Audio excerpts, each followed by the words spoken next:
তো আজকে ইসরায়েলেরকে থামানো দরকার। এই থামাতে গেলে মুসলিম রাষ্ট্র, আরব বিশ্ব, ওআইসি এরা কি করে? এরা চুপচাপ থাকে। আমার মনে হচ্ছে যে এটা শুধু এক ইরানের উপরে এই আঘাত নয়, এটা হচ্ছে মুসলিম বিশ্বের উপরে আঘাত। গোলা বারুদে যদি শক্তিশালী হতো তাহলে অবশ্যই ইরানের পক্ষে হয়ে মাঠে নামতো।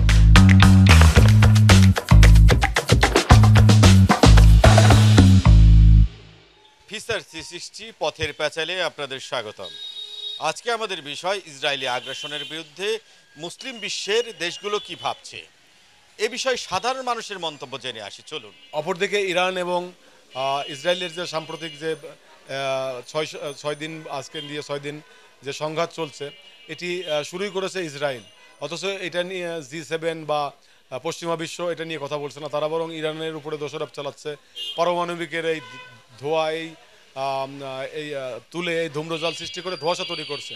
কিন্তু বিশ্বের মানুষ জানে যে কারা সন্ত্রাসী, কারা দখলদার আগ্রাসী।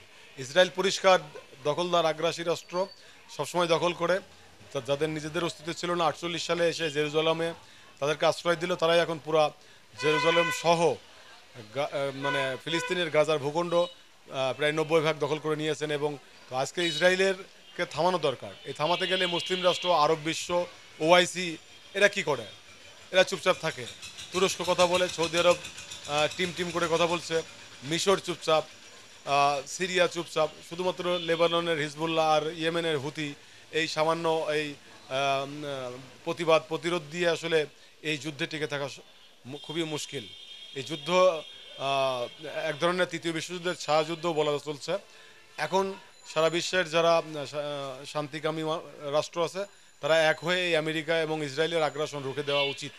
এবং এই ব্যাপারে বিশ্বের প্রতিটি নাগরিকেরই কণ্ঠস্বর জোরালো হওয়া দরকার। আমার মনে হচ্ছে যে এটা শুধু এক ইরানের উপরে এই আঘাত নয়, এটা হচ্ছে মুসলিম বিশ্বের উপরে আঘাত। কিন্তু দুঃখ এবং পরিতাপের বিষয়টা হচ্ছে যে আমরা মিডিয়াতে যেটা দেখতে পাচ্ছি, কোনো মুসলিম বিশ্ব ইরানের পাশে আসলে সেরকম আসছে না। বিশেষ করে মধ্যপ্রাচ্য কেন্দ্রিক যে সমস্ত মুসলিম দেশগুলো আছে, তারা নিশ্চুপ আছে।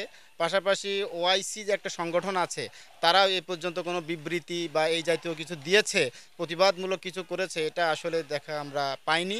এটা মুসলমান বা মুসলিম বিশ্বের জন্য অত্যন্ত আমি মনে করি একটা নিন্দনীয় ব্যাপার। আমার কাছে মনে হয় প্রত্যেকটা মুসলমানদের ইমানি দায়িত্ব হচ্ছে তার ভাইয়ের পাশে দাঁড়ানো।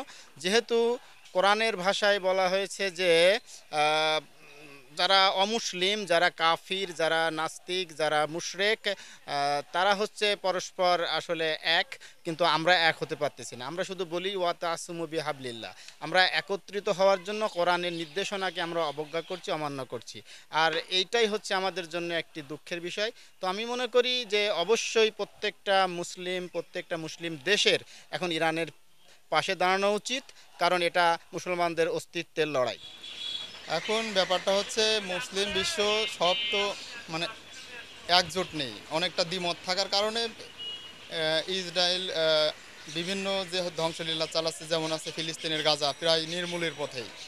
আবার এদিকে ইরানের বিরুদ্ধে যে যুদ্ধ চলছে, এটা খুবই হৃদয় বিদারক এবং অনেক সাধারণ মানুষের হতাহত বেশি হচ্ছে। এই কারণে আমার দৃষ্টিতে মনে হয় বিশ্বের সকল মুসলিম দেশ যদি একসাথে হয়, একভাবে যদি চলাফেরা করে, একই সাথে যদি পদক্ষেপ নেয়, আমার মনে হয় ইসরায়েলে যে আগ্রাসন সেগুলো রুখে দেওয়া সম্ভব। আর ইরানের পক্ষে একা হয়তো খুব ইমানি দৃঢ় বলের কারণেই তারা এই যুদ্ধ করছে। তাদের পাশে কিন্তু এখন বর্তমানে কেউ সরাসরি এসে মিত্রপক্ষ কিন্তু কেউ সরাসরি আসছে না। এই কারণে ইসরায়েল খুব আশাবাদী হয়ে কনফিডেন্সলি ইরানের ধ্বংসলীলা চালাচ্ছে। এতে আমার মনে হয় আর যে সকল মুসলিম কান্ট্রি আছে তারা তো এখন বোমা বারুদ বিভিন্ন অস্ত্রসজ্জা তো অতটা উন্নত না। এই কারণে তারা ইসরায়েলের বিরুদ্ধে বা পশ্চিমা বিশ্বের বিরুদ্ধে কোনো কথা বলতে পারছে না। যদি অবশ্যই গোলা বারুদে যদি শক্তিশালী হতো তাহলে অবশ্যই ইরানের পক্ষে হয়ে মাঠে নামতো। এতক্ষণ শুনলেন সাধারণ মানুষের কথা। এবার আপনাদের পালা। আপনাদের মন্তব্য জানাতে পারেন আমাদের কমেন্ট বক্সে। লাইক করুন, শেয়ার করুন, সাবস্ক্রাইব করুন। আমাদের সাথে থাকুন, ভালো থাকুন, সুস্থ থাকুন। ধন্যবাদ।